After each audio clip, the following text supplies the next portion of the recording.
শুক্রবারের বরকতময় দিন, সকাল থেকে সন্ধ্যা পর্যন্ত আমলগুলো। শুক্রবার মুসলমানের সপ্তাহের শ্রেষ্ঠ দিন।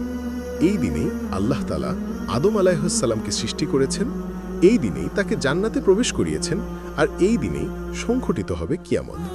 তাই শুক্রবারের প্রতিটি মুহূর্তেই লুকিয়ে আছে বরকত, রহমত আর মাগফিরাত।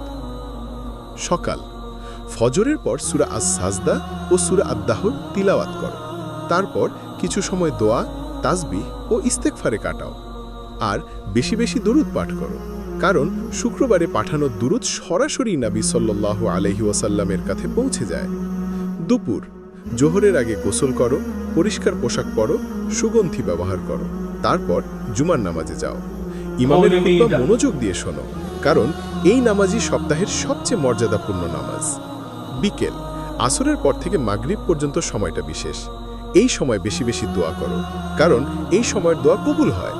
সন্ধ্যা মাগরিবের পর কিছু সময় কোরআন তেলাওয়াত, তাসবিহ ও দুরুদে কাটাও।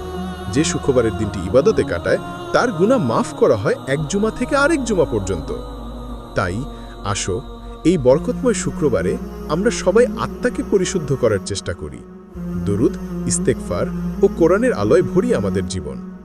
শেষে যদি ভিডিওটি ভালো লেগে থাকে তবে চ্যানেলটি সাবস্ক্রাইব করো, আর ইসলামিক গল্প ও অনুপ্রেরণামূলক ভিডিও পেতে পাশে থেকো সবসময়। জুমা মোবারক। হোয়াইট।